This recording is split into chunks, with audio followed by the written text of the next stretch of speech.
31 दिसंबर वाली बात पहले कर ली जाए, इसलिए कि ये मुख्तसर गुफ्तगू है, और उसके बाद 25 दिसंबर वाली बात करेंगे। ईसाइयों का अपना अक़ीदा है कि हज़रत ईसा अलैहिस्सलातु वस्सलाम की विलादत 25 दिसंबर को हुई है। ये ईसाइयों का अपना अक़ीदा है। ये कुरान और हदीस से ये चीज़ साबित नहीं है कि 25 दिसंबर की तारीख़ उनकी तारीख़ पैदाइश है।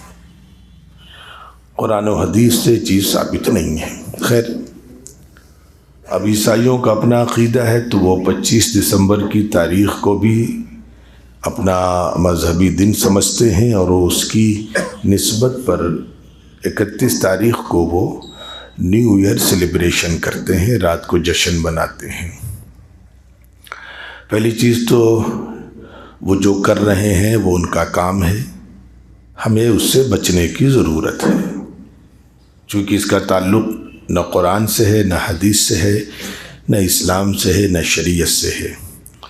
दूसरी चीज़, अक़ली एतबार से भी एक बहुत बड़ी नादानी है कि न्यू ईयर सेलिब्रेशन तो खालिस अक़ली एतबार से मज़हब को अगर अलग कर दिया जाए और ख़ालिस अक़ल को सामने रख कर के इस पर गौर किया जाए तो समझ में आएगा कि इससे बड़ा बेवकूफ़ कोई नहीं है। क्योंकि जैसे जैसे एक एक लम्हा ज़िंदगी का गुज़रता है, हमें तो अफसोस करना चाहिए कि हम तो अपनी मौत से करीब आ रहे हैं। गाफिल तुझे घड़ियाल ये देता है मुनादी, गर्दू ने घड़ी उम्र की एक और घटा दी।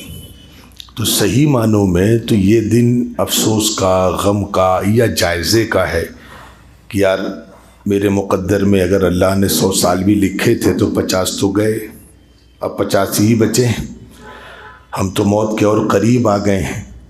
तो इस मौके पर हमें अगर कुछ करना भी है तो हम उसका अपनी ज़िंदगी का मुहासबा करें, ज़िंदगी से अपनी गुनाहों से तौबा करें कि अब पता नहीं कितनी ज़िंदगी बची है, अल्लाह की तरफ रुजू कर लिया जाए, तौबा कर ली जाए।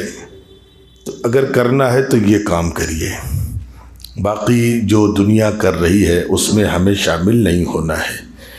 जो लोग शामिल होते हैं वो समझ लीजिए बात ज़रा सा फैल रही है, इसलिए मैं जल्दी से अर्ज़ कर दूं कि हमारे यहाँ हज़रात सहाबा को अल्लाह ने, यानी हुजूर ने कैसी तरबियत की थी हज़रात सहाबा की, कि ये भी बात समझ में आई कि हज़रात सहाबा भी अल्लाह के रसूल सल्लल्लाहु अलैहि वसल्लम के एक बड़े मोजज़ात में से हैं।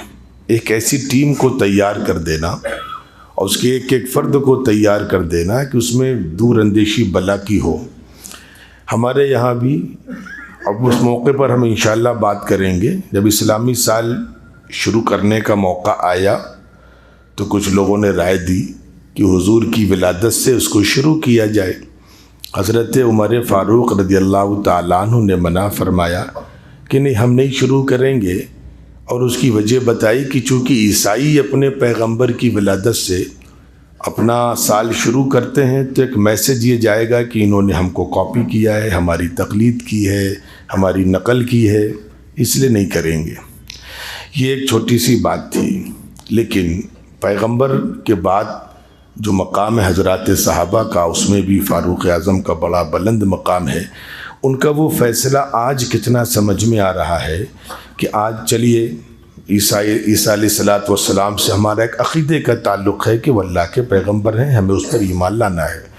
अमली एतबार से हम उनकी शरीयत पर अमल नहीं करते, लेकिन जो कौम उनको अल्लाह का नबी मानती है या नहीं मानती है, बेटा मानती है, बहरकैफ़ उनकी शरीयत पर अमल करती है। आज देखिए शैतान कितना ताकतवर है कि पैगंबर के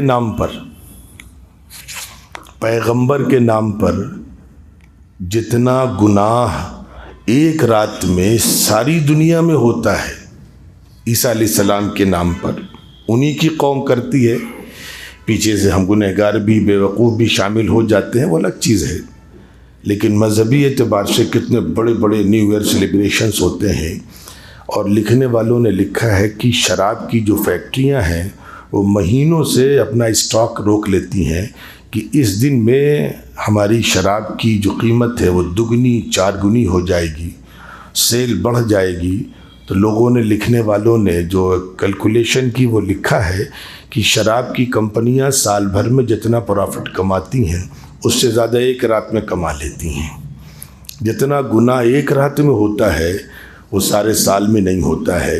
तो अल्लाह का बड़ा करम एहसान है कि हमें फ़ारूक आज़म रज़ियल्लाहु ताला अन्हु की दूर अंदेशी ने अल्लाह ने हमें खुराफात से हमारी हिफाजत फरमाई। तो खुलासा ये इतनी देर की गुफ्तगू का कि हमारा 31 दिसंबर से कोई ताल्लुक़ नहीं है, जिनका है वो करते हैं, और अक़ली एतबार से देखा जाए तो इसमें नादानी है।